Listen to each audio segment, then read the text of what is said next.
Hi friends, இந்த வீடியோவில் நம்ம டபுள் ட்ரிபிள் குரோஷேக்கு கிராஸ் லைன் பார்க்கலாம். இது நம்ம ஏற்கனவே மற்ற ஸ்டிச்சஸ் பார்த்தோம்ல அதே மாதிரி தான். பாருங்கள், டபுள் ட்ரிபிள் குரோஷேக்கு நம்ம வந்து 3 டைம்ஸ் நம்ம yarn over பண்ணுவோம். இந்த மாதிரி 3 டைம்ஸ் நம்ம yarn over பண்ணுவோமா? பாருங்கள், இந்த மாதிரி yarn over பண்ணிவிட்டு இப்படி எடுத்துட்டா நம்ம நீடில் 5 லூப்ஸ் இருக்கும். இனி பாருங்கள், நம்ம ஒருக்கா yarn over பண்ணி ஃபர்ஸ்ட் 2 லூப்ஸை நம்ம எடுக்கிறோம். திருப்பி yarn over பண்ணி பாருங்கள், ஃபர்ஸ்ட் 2 லூப்ஸை நம்ம எடுக்கிறோம். திருப்பி yarn over பண்ணி பாருங்கள், அந்த 2 லூப்பை எடுக்கிறோம். ஸோ பாருங்கள், நமக்கு வந்து 3 கிராஸ் லைன்ஸ் நமக்கு ஃபார்ம் ஆகிட்டு. அடுத்து இந்த ஸ்டிச் அப்படி முடிக்கிறோம். திருப்பி ஒருக்கா பாருங்கள்,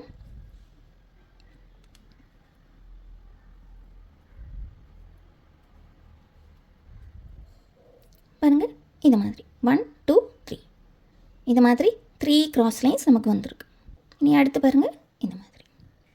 இனி அடுத்த ஸ்டிச் பார்க்கலாம். அடுத்த ஸ்டிச் வந்து ட்ரிபிள் ட்ரிபிள் குரோஷே. அதுக்கு பாருங்கள், நம்ம 4 டைம்ஸ் yarn over பண்ணணும்.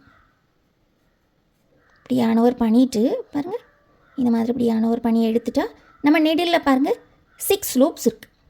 இனி நம்ம ஒவ்வொரு 2 லூப்பாக இப்படி எடுக்கணும்.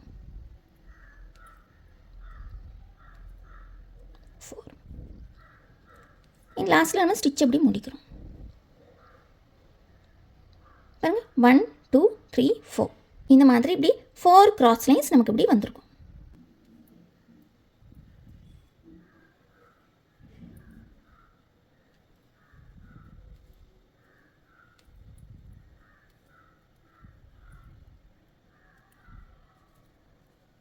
பாருங்கள் இந்த மாதிரி 1 2 3 4.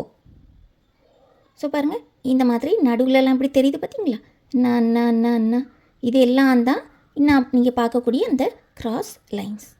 ஸோ கிராஸ் லைன் எப்படி ஃபார்ம் ஆகுதுன்னா, நம்ம வந்து yarn over பண்ணி எடுக்க டைமில் 2 லூப்பாக நம்ம வந்து எடுக்கிறோம்ல yarn over பண்ணி, அப்படி பண்ண டைமில் தான் நமக்கு வந்து இந்த கிராஸ் லைன்ஸ் நமக்கு வந்து இப்படி ஃபார்ம் ஆகும்.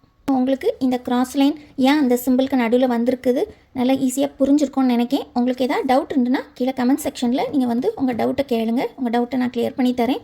வீடியோ பிடிச்சிருந்தா மறக்காமல் லைக் பண்ணுங்கள். தேங்க்யூ ஃபார் வாட்சிங்.